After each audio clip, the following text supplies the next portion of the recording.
So let's start invocation in the lotus feet of our Guru Parampara. Before entering into the real discourse, let's come.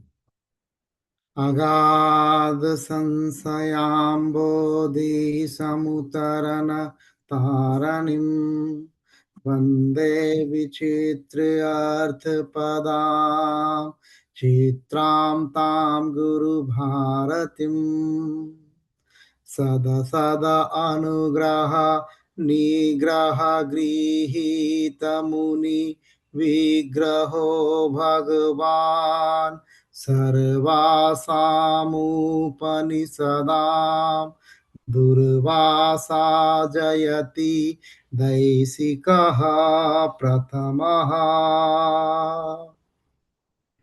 त्र्यंबका विहित संतति ताम्रपर्णी सन्माक्तिक प्रकार कांति विशेष भाजः पूर्वे जयन्ति गुरुवो गुरु शास्त्र सिंधु कललोल केली कलनामल कर्णधाराः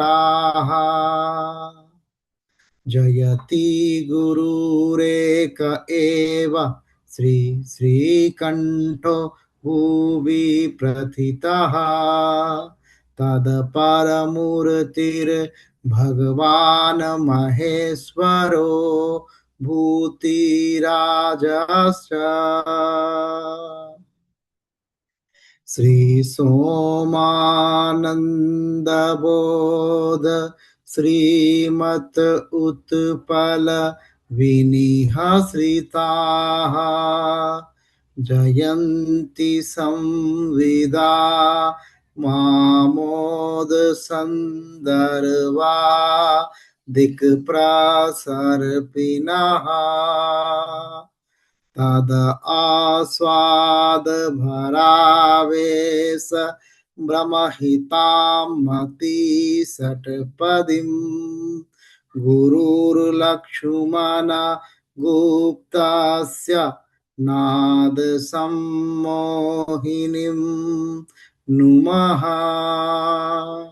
सदा अभिनवगुप्तं यत्पुराणं च प्रसीदमता हृदयं तत्परो उल्लासय स्वयम् आस्फुरजे अनुत्तरम्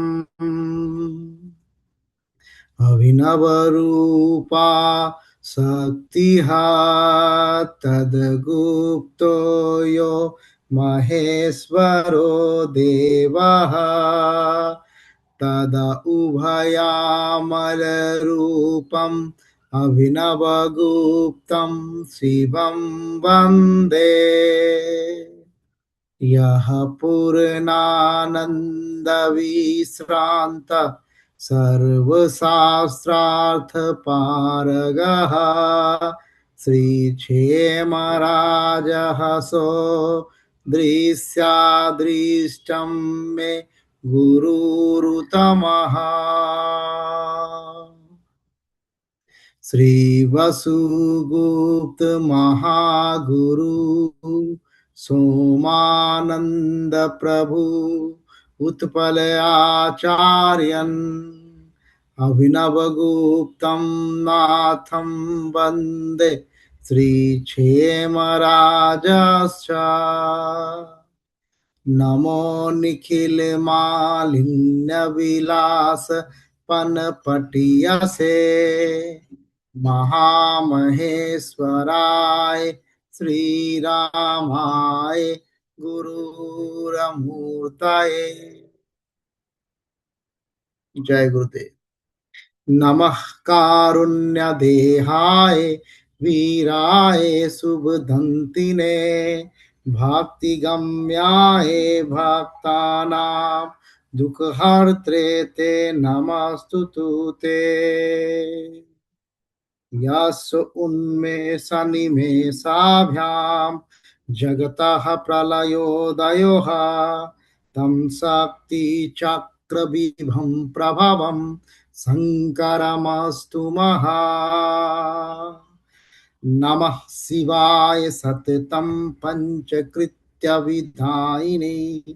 चिदानन्दघन स्वात्म परमार्थ अवभासिने आस्यानं चित्रस्योघं साकारत्वमुपागतं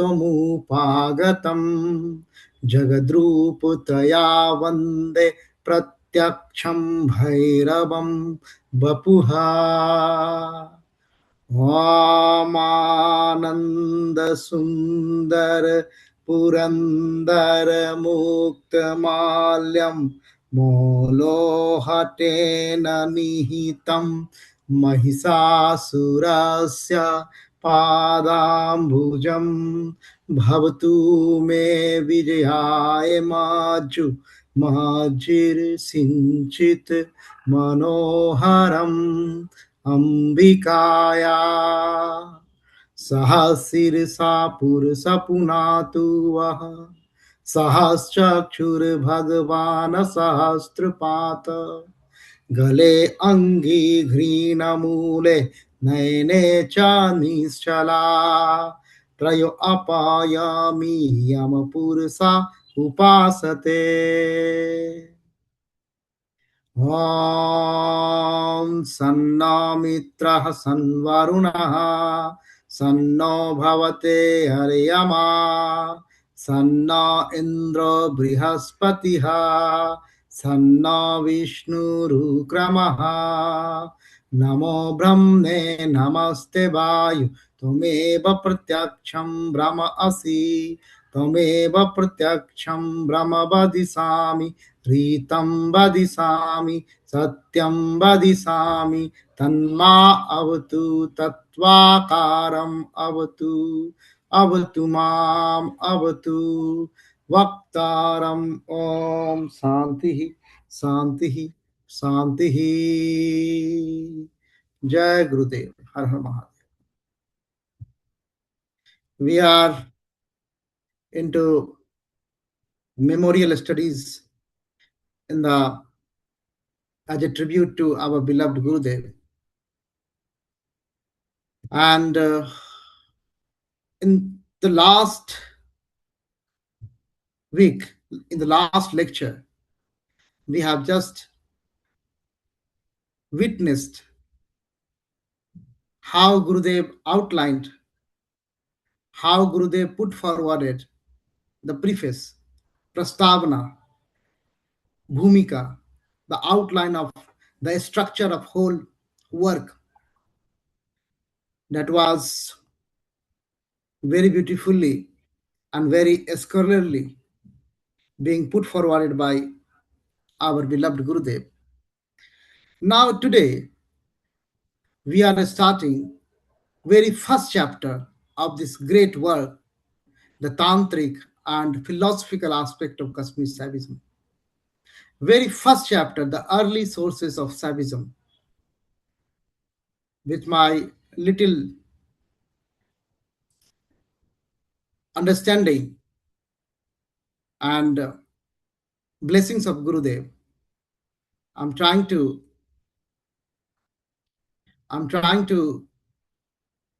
understand this first chapter together. So first of all, start with the lecture overview around the first chapter. What is the aim of this chapter? Basically, as name suggests of this chapter is the early sources of Shaivism.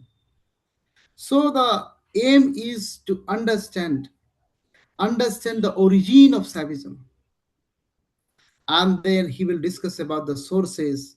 He will touch upon the archaeology and the scriptural texts, fundamental texts, and then focus the historical developments, starting with the Indus Valley, even before Indus Valley, and then the assimilation of the Vedic and Tantric phases, and then very scholarly Gurudev will come up with the outcome in this chapter. So the as a overview, as a introduction of this chapter, basically this chapter presents a focused and critical discussion of introductions introduction within the broader development of Shaivism. So here Gurudev is talking about the broader development of the Shaivism, how Shaivism evolved. So Shaivism must be understood as a historical synthesis. Are you sharing the presentation? I'm not able to see it.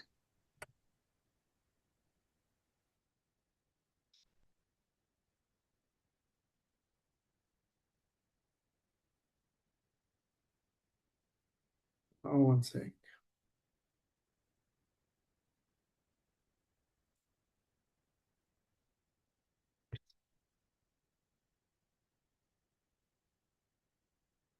So it is being, you can see now? You can see now? Yes. Oh, okay, okay. So we are here only. We are not went too far. So basically discussing. So I'm starting where I left. So Shaivism must be understood as a historical synthesis rather than a fixed system. That is the basis of this chapter. So the concept of introduction emer- emerges this chapter. The concept of this chapter basically emerges through the interaction of the archaeological, textual, textual, and philosophical traditions. And he will come up with the evidences from the Indus Valley civilization that suggest early symbolic and possibly proto-Saiva elements. Through such interpretation remain debatable among scholars. That is a debate, that's a separate issue, but that is being projected here, revealed here. And in this very chapter, in the Vedic concept context, that is also being revealed.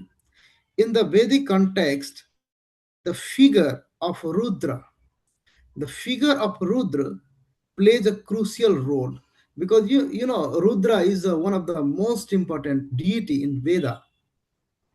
So the Rudra, you know, Rudra's ambivalent nature. There are two types of nature depicted for Rudra: destructive and the healing. So destructive and healing together. So that provides a foundation for the latter emergence of Shiva as a complex and multifaceted deity.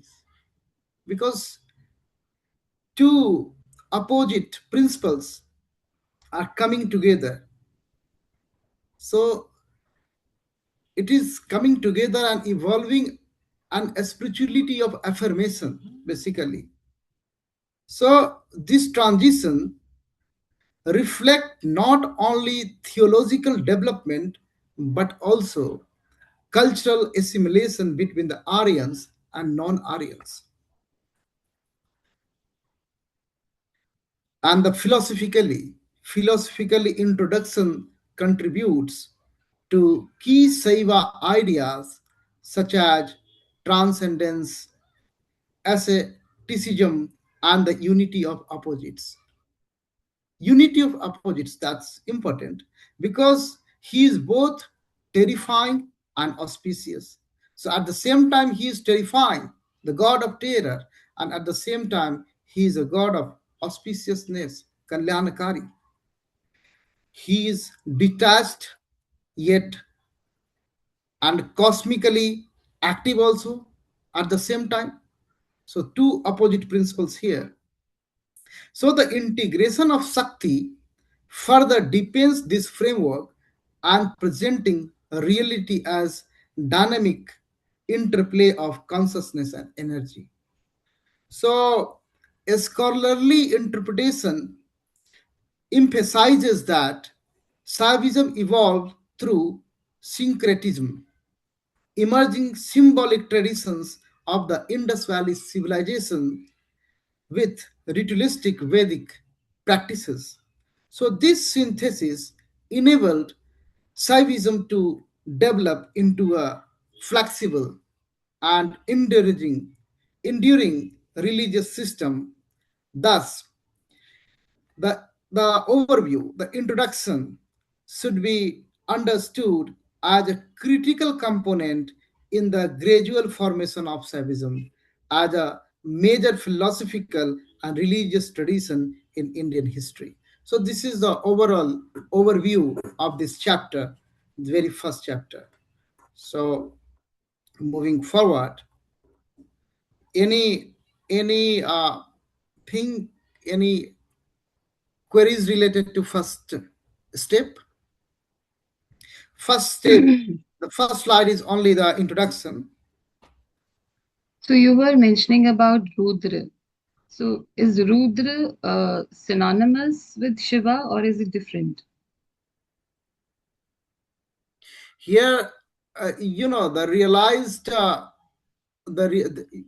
realize once the jiva realized, become a Rudra. That is the fundamental definition. But here, Guruji is giving how two principles are united here, integrated here. So Rudra is uh, is a terror, god of terror. At the same time, he is auspicious. So two principles now combining here. Is it understandable? Yes.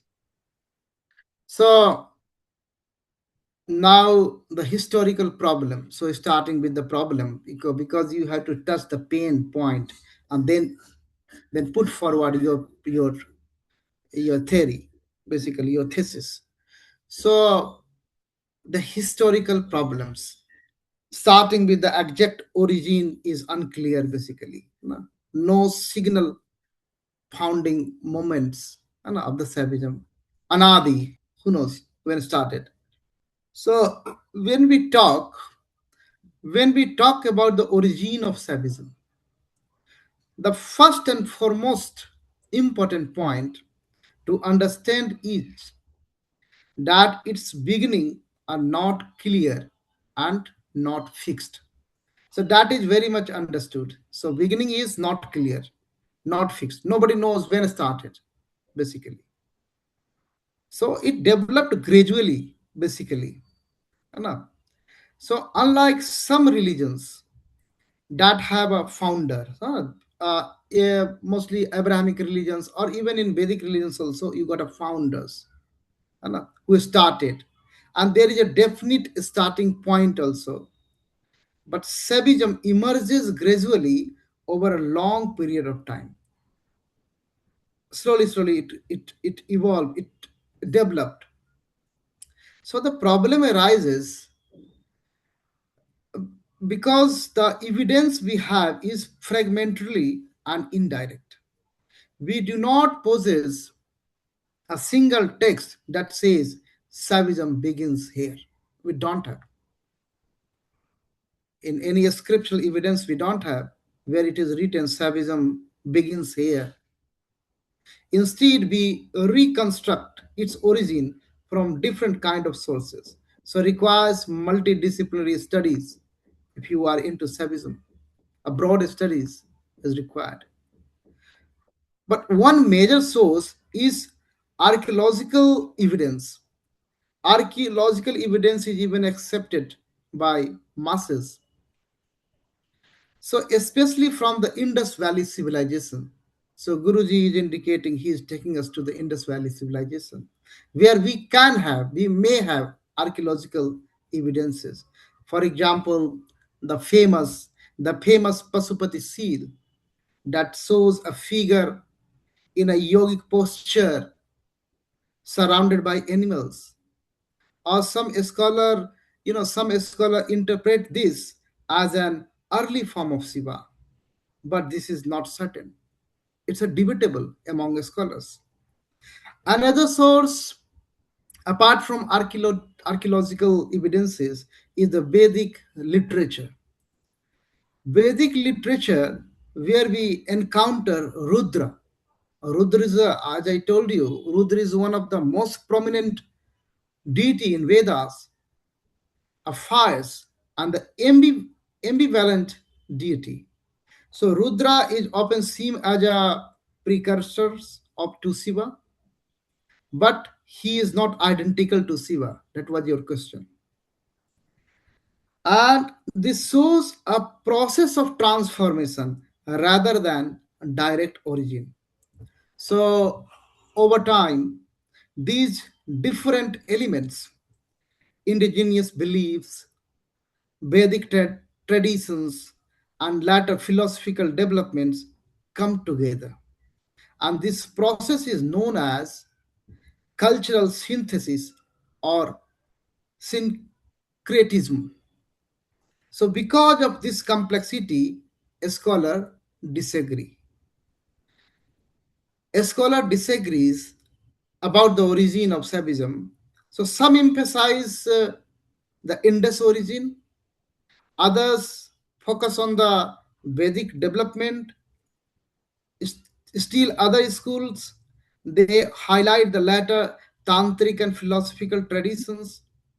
Therefore, the origin problem is not just about the lack of data, it reflects the complexity, it reflects the layered nature of Saivism itself. We should understand.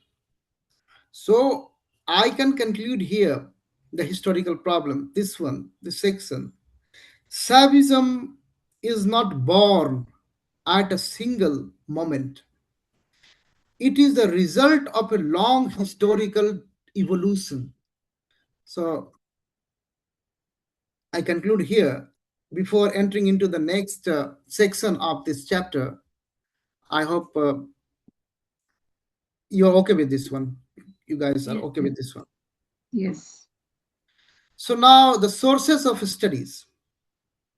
Sources of studies starting with the archaeological remains, the Indus sites, and then going through the texts like Vedas, Upanishads, what we have, scriptures, all scriptures, and then comparative religious analysis, then later going to the Saiva traditions.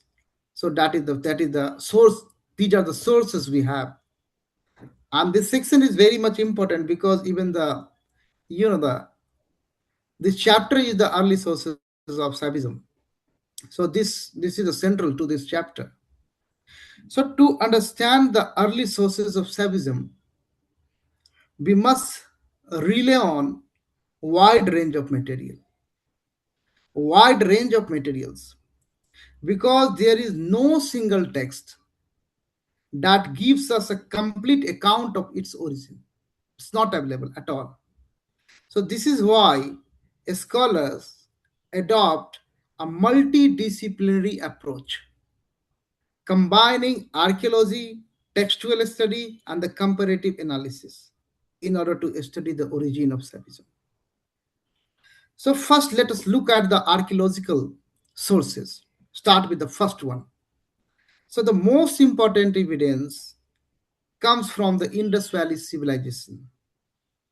Seals, such as the Pasupati seal, showing a figure in a yogic posture, possibly representing a proto Shiva. That is the first thing coming up. Then other objects, such as the stone symbols and the terracotta figurines, may also indicate early religious practices. However, we must remember that these interpretations are not definite. Since the script of the Indus Valley civilization is still, we are is still not understandable because even we are not able to understand the scripts of Indus Valley civilization.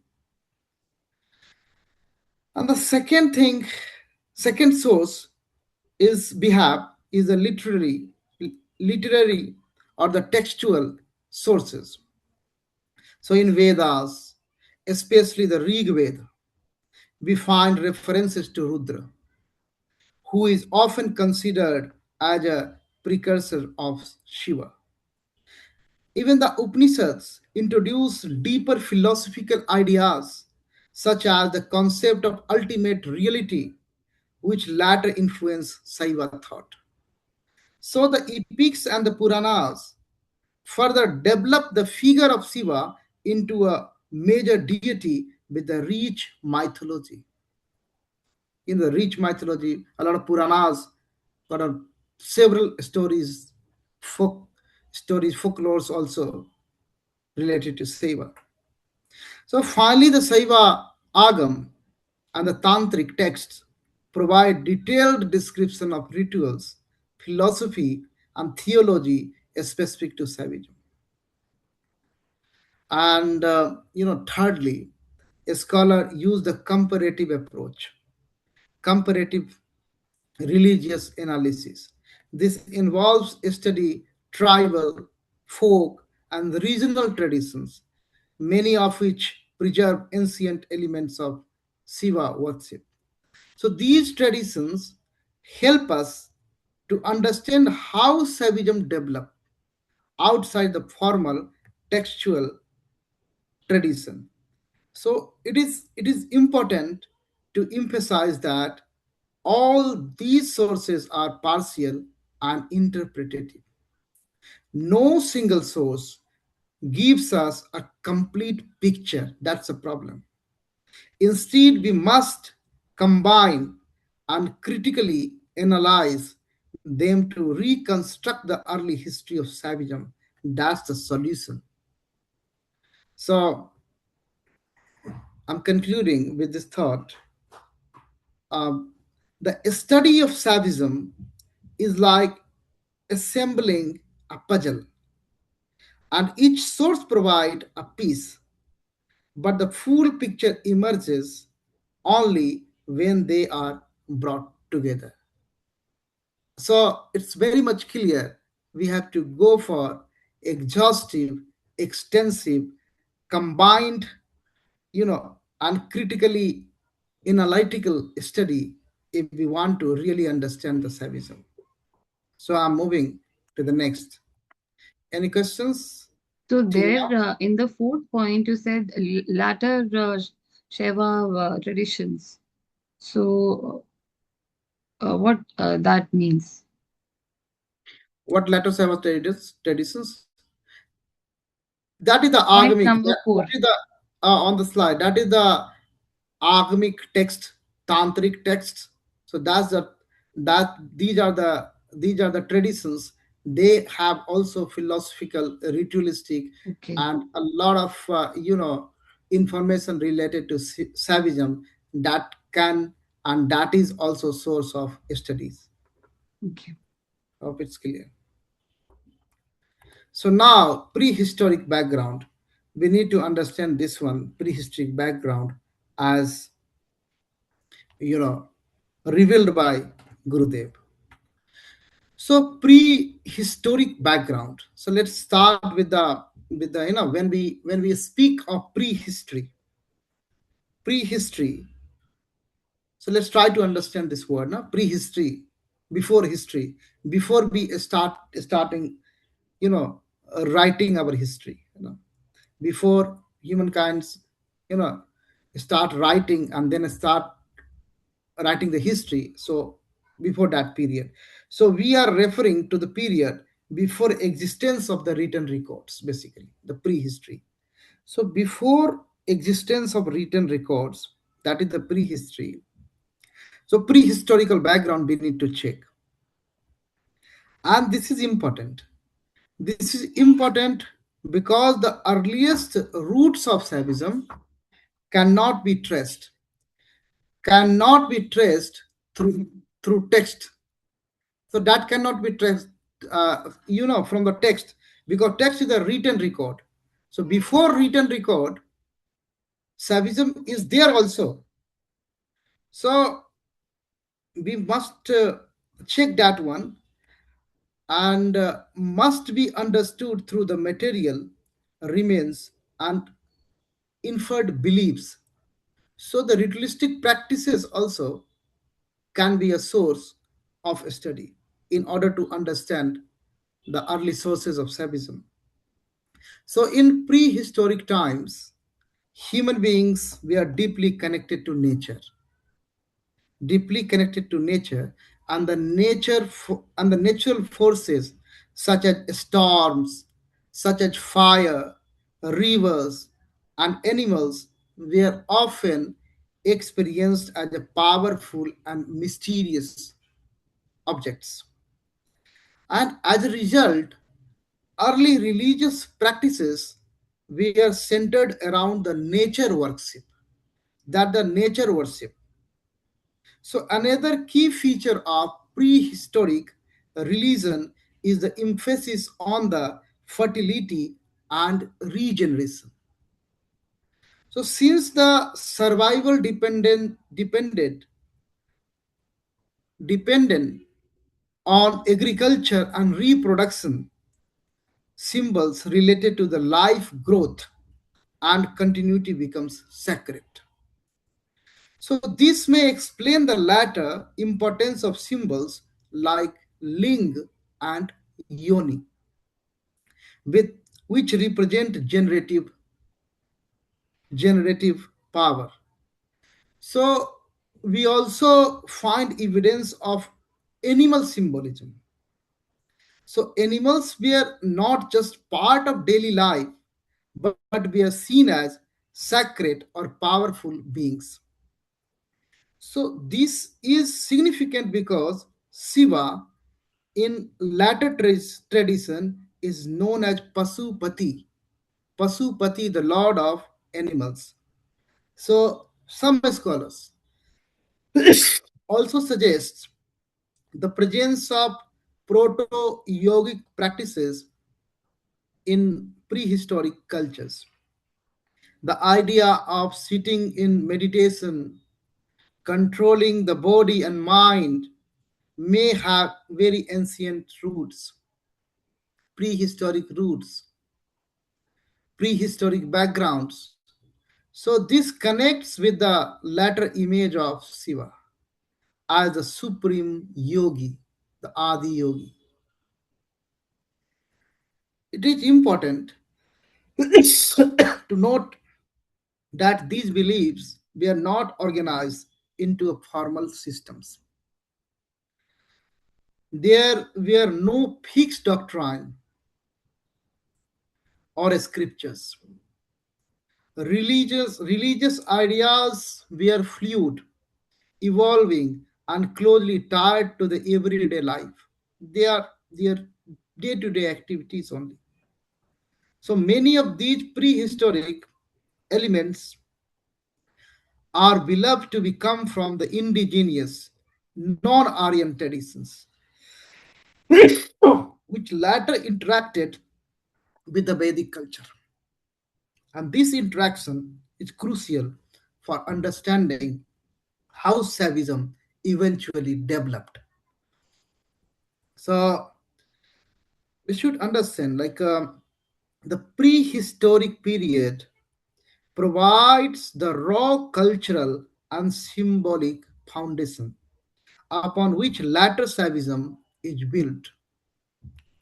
So that's very important how study the Shaivite study will should be starting from not from the historical sources but even go beyond and try to understand the prehistorical practices also.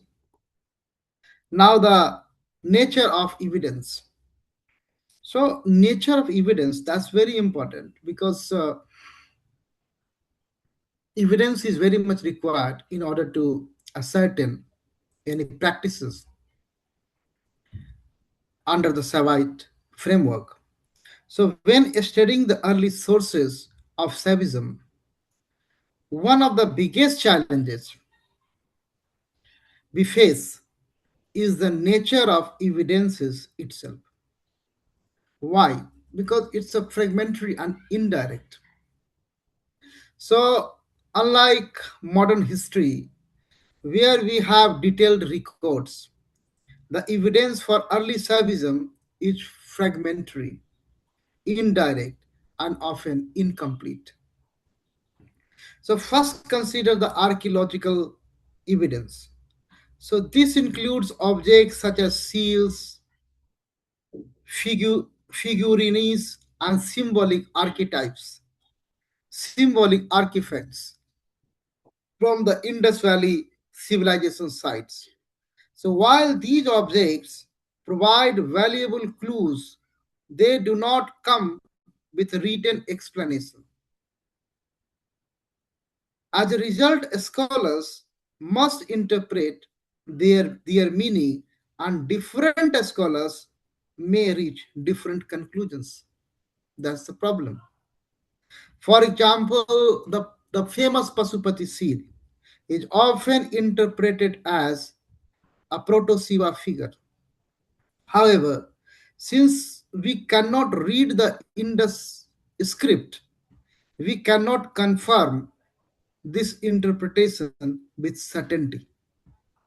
So this shows that evidences is archaeological evidence is suggestive but not definitive. So that's a suggestive one, but not definitive one. Second point, we have text, textual textual evidence such as the Vedas or Upanishads or epics or Puranas. So these texts provide more detailed descriptions, but they are much later in date. By the time these texts were composed, Shiva was already a developed deity. So the historical development is very hard to understand from these texts. Therefore, they tell us more about the evolved form of Shaivism rather than its earliest origin. So this creates a gap. There is a gap. So archaeology gives us early but the unclear evidence. Text give us clear but later evidence. Because of this gap, scholars must use a comparative and analytical approach. That's a solution. So they compare different types of evidence and look for patterns and connections, just joining the dots. This process is known as historical reconstruction. So, historical reconstruction, that is the tool here. And it is important for students to understand, seekers to understand that such reconstruction is interpretative. It is based on informed reasoning, not absolute certainty. That is also lack here. Therefore, multiple viewpoint can exist. You cannot ignore. So the study of early Shaivism is not about finding definite answers, but about carefully interpreting limited evidence to build a reasonable historical understanding. I hope it's a very much clear. Yes. Now come to the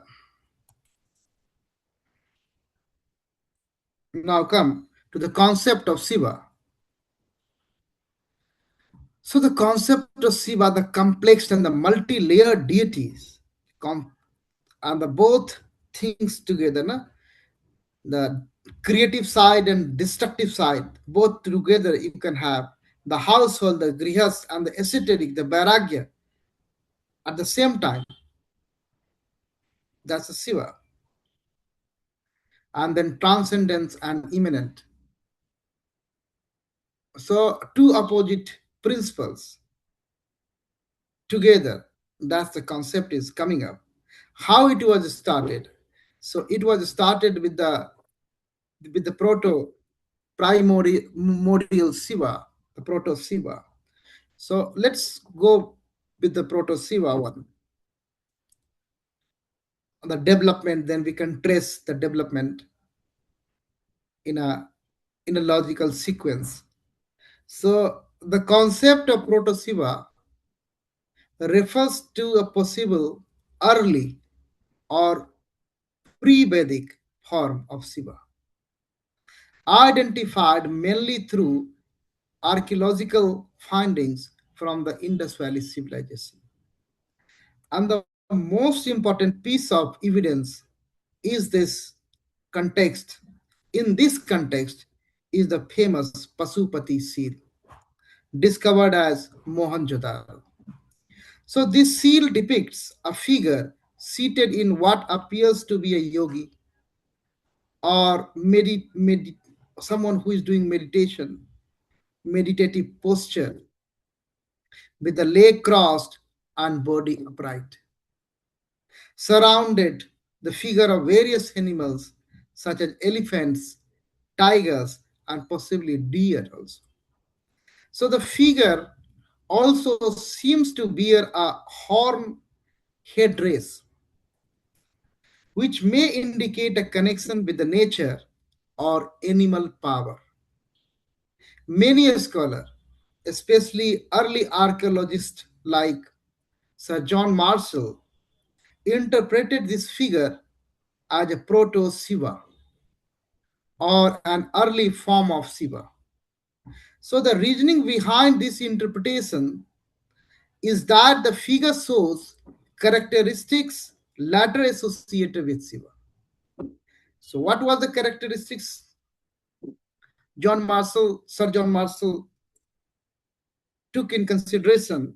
The asceticism and meditation, Shiva as a supreme yogi, and the association with the animals. Shiva is Pasupati, so the lord of animal.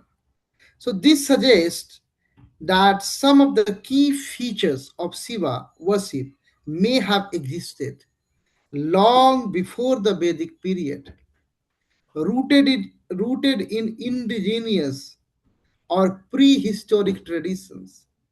However, it is very important to approach this interpretation critically. So the Indus script has not yet been you know, understood totally. So we cannot confirm the identity of this figure through the written evidence. Some scholars argue that this figure may represent a local deity or a symbolic figure, not necessarily Shiva. So therefore, the idea of proto Shiva remains a hypothesis rather than a proven fact. So it is based on similarities and the interpretations, not direct evidence. So despite this uncertainty, the concept of proto Shiva is significant because it highlights the possibility that Shaivism has deep cultural roots extending into the prehistoric times. So I'm concluding not only this slide but today's lecture also with this slide.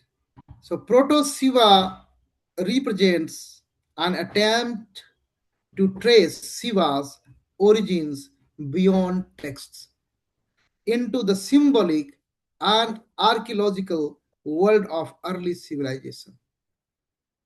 And we will continue with this lecture as a tribute to our Gurudev. Let's remember, pray in the lotus feet of Bhairav. Let's come together for the Bhairav Stuti by Mahamaheswaracharya Abhinav Gupta Pad. अथा भैरवस्तवः व्याप्त चराचर भाव विशेषम चिन्मयमेकमनन्तमनादिं भैरवनाथमनाथ शरण्यं तन्मयचित्ततया हृदय वन्दे तन्मयमेतदशेषमिदानीं भाति मम त्वमनुग्रह शक्त्या त्वं च महेश सदैव ममात्मा स्वात्मयं मम तेन समस्तम् स्वात्मनि विश्वगते त्वयि नाथे तेन न संसृतिभीति कथास्ति सतस्वपि दुर्धर दुःख विमोह त्रास विद्यायसु कर्म गणेषु अन्तकमां प्रतिमादृशमेना क्रोध कराल तमा विनिधिः शंकर सेवन चिंतन धीरो भीषण भैरव शक्तिमयोस्मि